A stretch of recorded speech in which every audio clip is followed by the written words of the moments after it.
Alhamdulillahi Rabbil Alamin, wassalatu wassalamu ala ashrafil anbiya'i wal mursalin, wa ala nabiyyina Muhammad wa ala alihi wa sahbihi wa man tabi'ahum bi ihsanin ila yawmiddin, amma ba'd.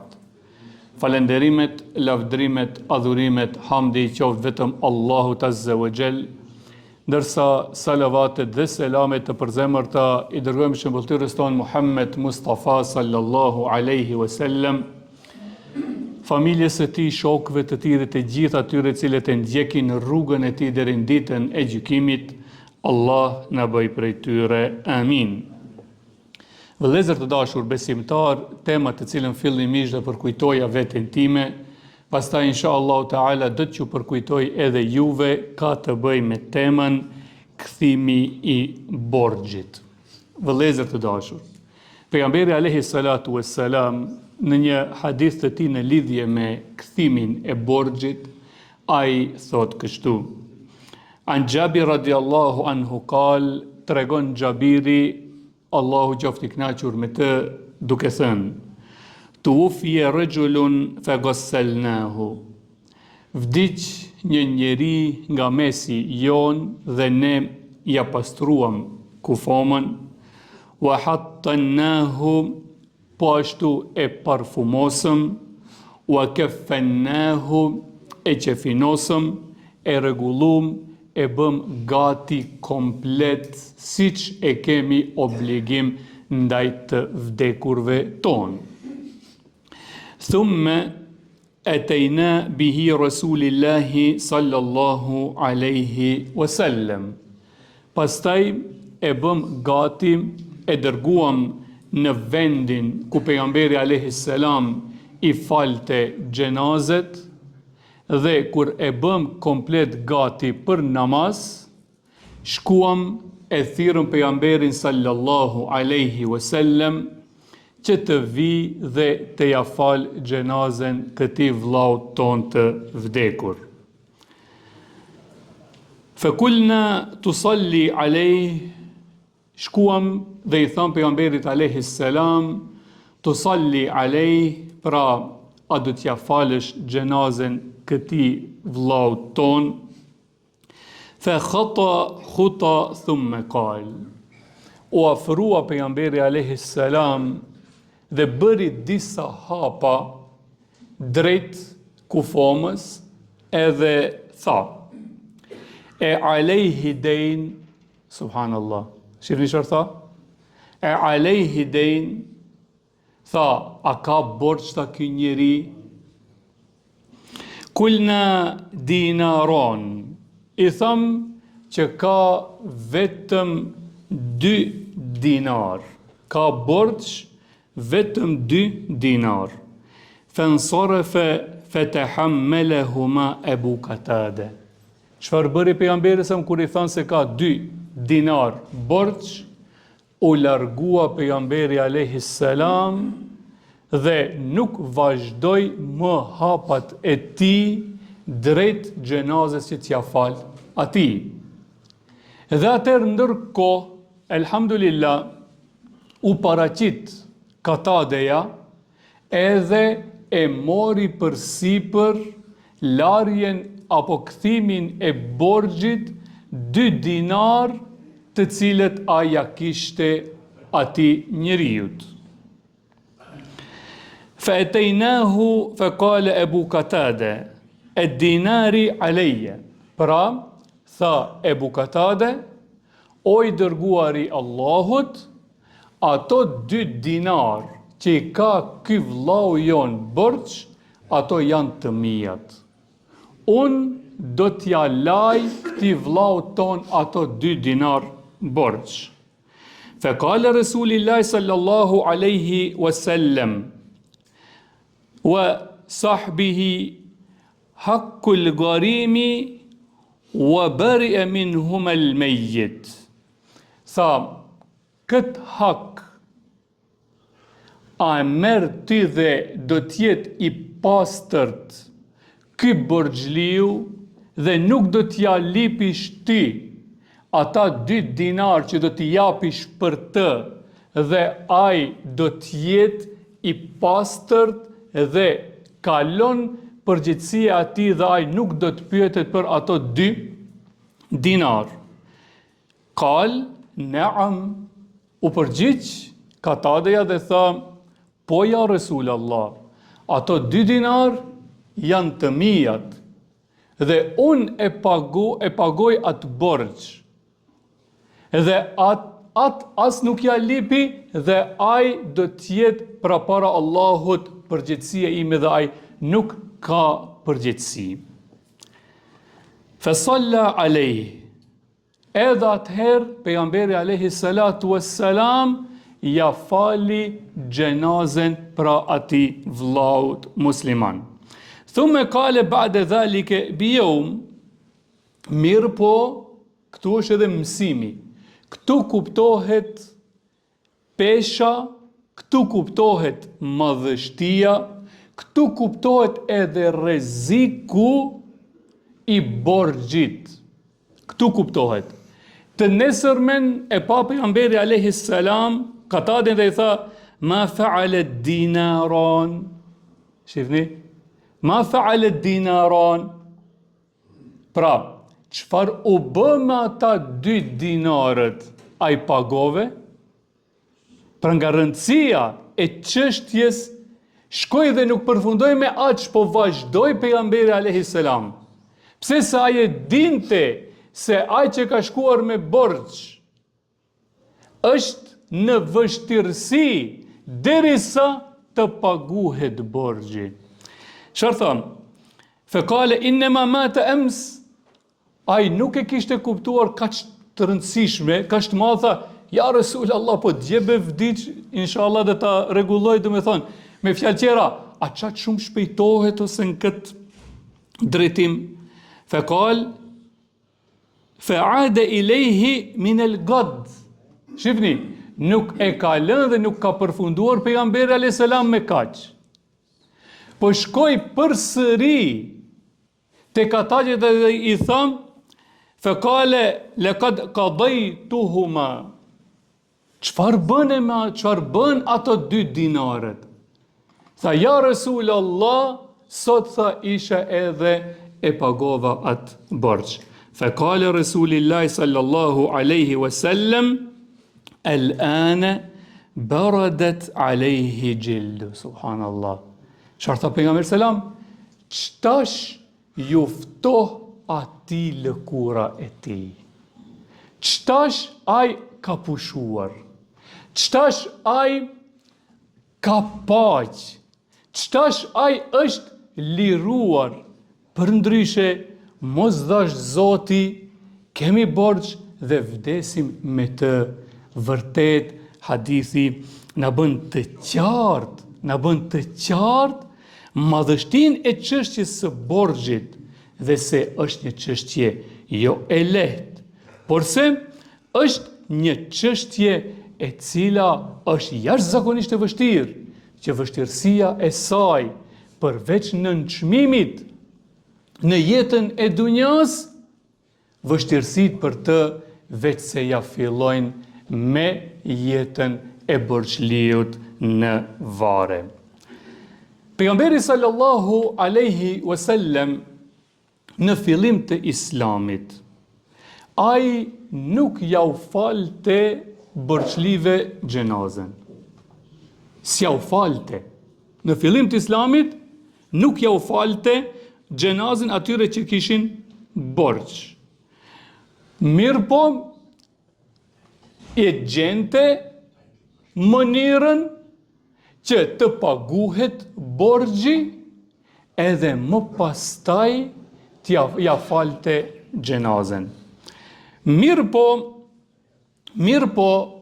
më vonë, elhamdulillah, kur u forcuan muslimant, u forcuan edhe financiarisht, dhe elhamdulillah bën edhe pasuri.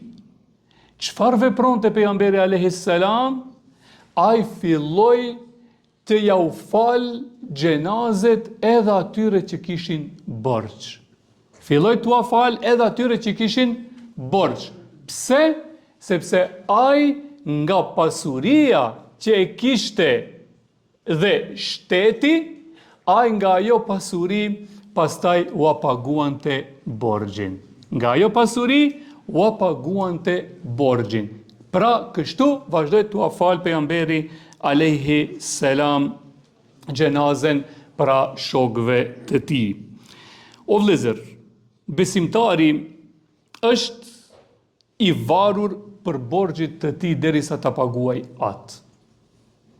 Pejgamberi alayhis salam për madhështinë e çështjes së borxhit dhe se është çështje jashtëzakonisht e vështirë, është pagjumësi natën, është nënçmim ditën, është përgjegjësi prej jetës në vareza, po edhe në botën tjetër. Ai në një hadith të tij, duke na këshilluar që të hapim syt, të mbledhim mend kur të drejtohemi të marrim borxh, ai thot kështu: Nefsul mu'mini mu'allaqatun bidejnihi hatta yuqda anhu, subhanallah. Hadith shumë i madh që tregon seriozitetin, rrezikshmërinë e çështjes së borxhit. Thot, nefsul mu'min mu'allaqa bidejni. Besimtari është i lidhur për borxhit të tij. Besimtari është i lidhur për borxhit të tij hatta yuqda anhu, derisa të paguhet për të. Derisa të kthehet borxhi, të shkojë tek ai që ka dhënë borxh, ai do të ngelet i varur pra për borxhit të tij. Hadithi cilin e thom na bën të qartë dhe është një rregull sheriatike. Është një rregull sheriatike. Kur vdes i biri i Ademit, vdes një musliman, dhe ka lënë nga pasuria e tij, ka lënë nga pasuria e tij. Më parë pyetet pas përgatitjes së kufomës, trashëgimtarët me trashëgimin e tij që e ka lënë, duhet pastaj me njëherë t'ja u paguajnë atyre borxhet. Dhe jo me njëherë ata të marrin edhe të ndajnë pasurin për trashëgimtarët. Porse, me njëherë duhet të pyesin, duhet të interesohen se i vdekuri a ka lënë borxh. Nëse ka lënë borxh dhe ka lënë pasuri, atëherë duhet të paguhet borxhi, e ajo që mbetet, ajo që ngelet, me atë pastaj e ndajnë trashëgimtarët ashtu siç ka urdhëruar Allahu i lartësuar. Mirë po, duhet ditur se nëse nuk funksionon asnjëra,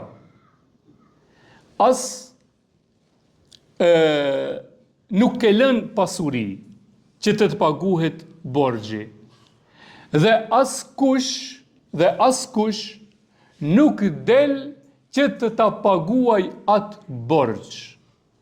Ka hadithe që Allahu Gjelleshanuhu ndihmon në këtë çështje.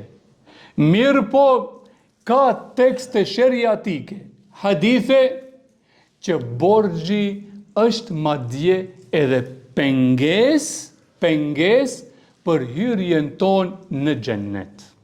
Borxhi është pengesë për hyrjen tonë në xhennet. Çfarë thot pejgamberi sa? Qala Resulullah sallallahu alaihi wasallam dhata yawm.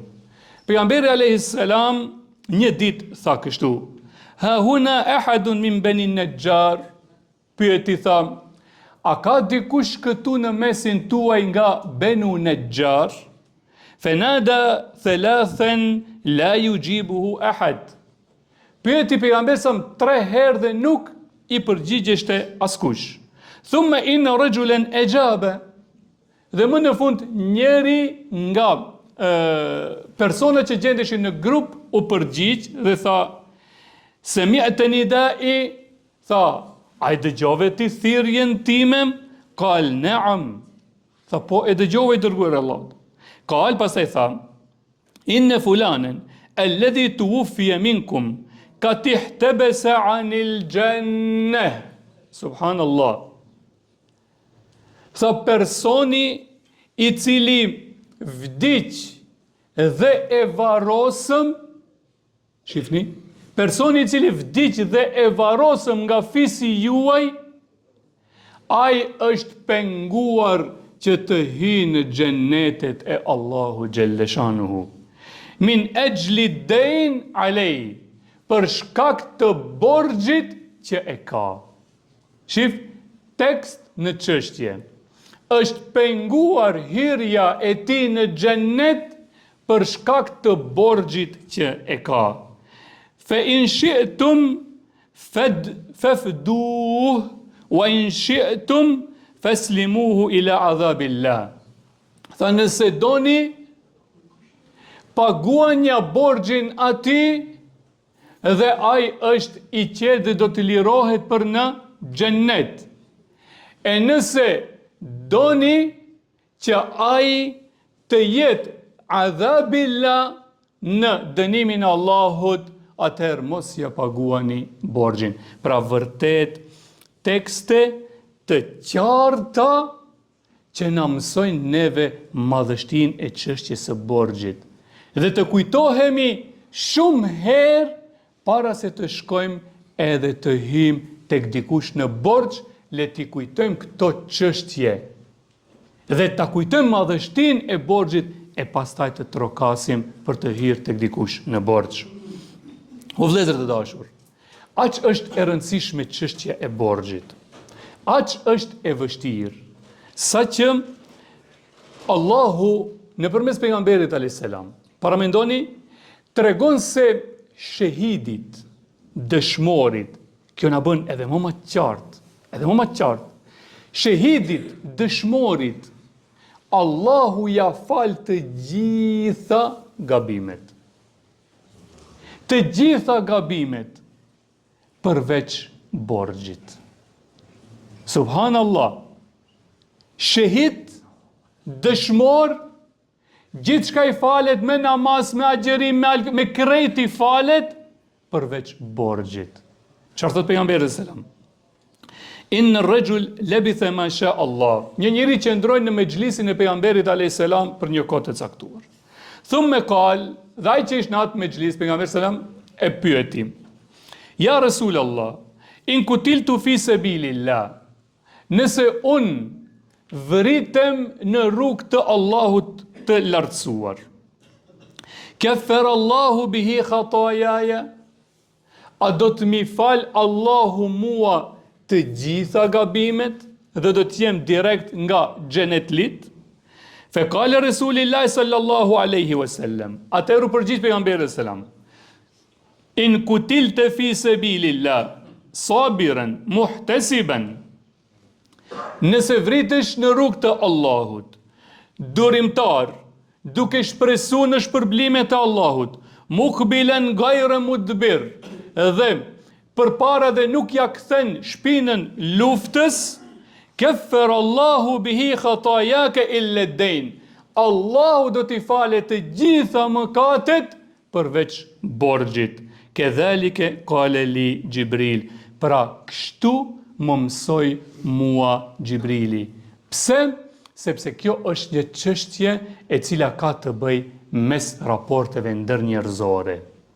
Dhe raportet ndërnjerëzore, vëllezër, çfarë do qofshin ato, dhe si do qofshin, të vogla dhe të mëdhaja, ato nuk i fal Allahu pa mos i pastruar ata qysh në dunja ose do t'i pastrosh në ahiret. Nëse i kemi hin hak njeri tjetrit, pa marë parasysh çfarë haku, pa marë parasysh, nëse i kemi hin hak njeri tjetrit, atë nuk e fal Allahu, pa mos ta fal dhe pa mos ta bë halal ai të cilit i ke hin hak, ose kur do të dalim para Allahut të lartësuar, do t'i paguajmë ata me sevapet tona, ose do t'i paguajmë duke u ngarkuar me mëkatet e tyre. Mirë po ta dim se kur nuk mund të lirohemi nga ato çështje të cilat ne ju kemi hi në hak njerëzve. Vëllezër të dashur, ne duhet i kemi parasysh edhe disa çështje. Edhe personi i cili jep borx, po edhe personi i cili kërkon borx. Personi i cili jep borx duhet i ketë parasysh këto çështje. E para, borxhin ta jep nga pasuria e tij e pastërt dhe halal. Dhe mos ta jep nga pasuria e tij e ndyrë dhe haram. E dyta, të shpresoj në shpërblimin e Allahu Gjelleshanuhu për borxhin e dhënë dhe mos ta përmend atë në asnjë mënyrë. Pra, do ta jap për hir të Allahut që të marrë shpërblimet e tij. E nëse e bëjmë kështu, para se të shkoj borxhi tek borxhliu, në bazë të teksteve, edhe pse ai ka me t'i kthi ata pare, për ti Allahu i ka llogarit kurse je ke dhënë sadaka. Para mendo çfarë shpërblimesh kemi. Edhe pse i kthem paret, për ti llogaritet sadaka. Allahu ta shkruan sikur ke dhënë sadaka. Me kusht mos të përmendet. Jo çka që kam dhënë filanit borxh, ai më ka mu borxh, ai tjetri borxh, ai tjetri borxh, ai tjetri borxh. Se sa më shumë të përmendim një vepër të mirë, aq më shumë e ulim vlerën e asaj vepre të mirë. Ka mundësi me përmendje edhe t'i humbim të gjitha të mirët e asaj veprës tonë. Sepse pejgamberi sallallahu alajhi wasallam thotë, përmendja e punëve të mira i shkrin, i djeg sevapet, sikur se i djeg zjari drut. Po ashtu të jetë më tolerant dhe i lehtë ndaj atij që i ka dhënë borxh kur e sheh se ai pra mundohet të ja paguaj borxhin. Edhe kjo është e rëndësishme. Pra e shef ti dikush se ka hi borxh, edhe e shef se mundohet. Nuk është për atyre tipave që nuk e ka fort dert borxhin. Po me çdo kusht ai mundohet. Atëherë feja kërkon prej këtij që ka dhënë borxh të jetë më tolerant ndaj atij që i ka dhënë borxh. Po ashtu, nga çështja që duhet i ketë parasysh ai që jep borxh, është që të shkruhet kontrata e borxhit me 2 dëshmitar që më pastaj mos të ketë mosmarrveshje, probleme dhe zënka në mes atij që ka dhënë borxh dhe atij që ka marrë borxh. Dhe këtu ne nuk jemi edhe atë sa duhet precis dhe principial në këtë pikë. Për atë ta mësojmë këtë çështje që na mëson dini jon. Çfarë është ajo? Është që ne kur t'japim borxh tek dikush, duhet shkruajmë kontratën e borxhit dhe 2 dëshmitar të nënshkruajnë që ne kemi dhënë borxh. Ndërsa personi i cili ka marrë borxh, edhe ai duhet t'i ketë parasysh disa çështje. E para, kur e merr borxhin, duhet ta ketë qëllim kthimin e tij. Kjo është shumë e rëndësishme. Duhet kujtohet para se të marrë borxh. Duhet hape syt që ajo është borxh dhe ai në afatin e caktuar duhet që ta kthej atë borxh. Për atë, le të kemi kujdes, mos të him borxh ashtu siç na kujtohet. Mirë po, tjetë për çështje reale, të rëndësishme dhe ne të kemi mundësi dhe qëllim kthimin e tij. Mirë po, thjesht ta marrim lehtë edhe do hi borxh, do m'japa Allahu gja kthej, ashtu nuk lejohet. Të nxitoj në kthimin e borxhit dhe të ketë kujdes nga vonimi i tij nëse ka mundësi kthimin e tij. Çështja e tretë është të kërkojmë mbrojtje nga Allahu për borxh. Pra o vëllezër, duhet kërkojmë mbrojtje dhe të bëjmë lutje që Allahu mos të na sprovoj me marrje borxh. Po ashtu, nëse ka marrë borxh, ta lut Allahun xhalleshanuhu që t'i ndihmoj në kthimin e tij. E ai i cili është i sinqert, e ka marrë për nevojë e jo për luksus, Allahu do t'i ndihmoj dhe ta kthej borxhin. Thot pejgamberi në një hadith, an Ali, tregon Ali radiallahu anhu, enne mukatiben ja'ehu faqal, një i cili ka bë kontrat me zotriun e tij një rob për t'u liruar nga robëria. Erdhi te Ali radiallahu anhu dhe i tha, inni kad ajiztu an mukatabati fa'inni. Tha, unë nuk kam mundësi që paguaj borxhin zotëniut tim, cilin kam bërë marrëveshje, dhe më ndihmo në këtë situatë. Kal, e la uallimuke kelimat, allemeniehunne Rasulillahi sallallahu aleyhi wasallam. Atë mësoj disa fjalë që mi kam mësuar mua pejgamberi alayhi salam.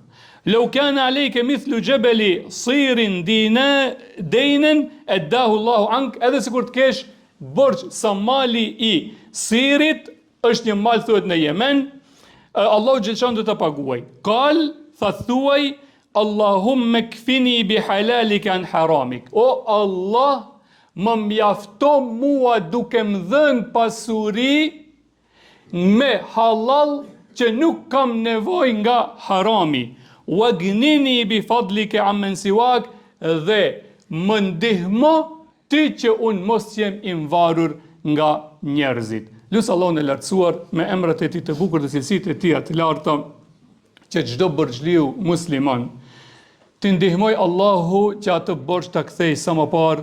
Lusë Allahun xhalleshanu me emrat e tij të bukur dhe cilësitë e tij të larta, të jep rëst, të jep besimtarëve musliman furnizim që të mos jenë të mvarur nga njerëzit që t'ju lipin atyre borxh. Amin. Wa akhiru da'wana anil hamdulillahi rabbil alamin. Al-Fatiha.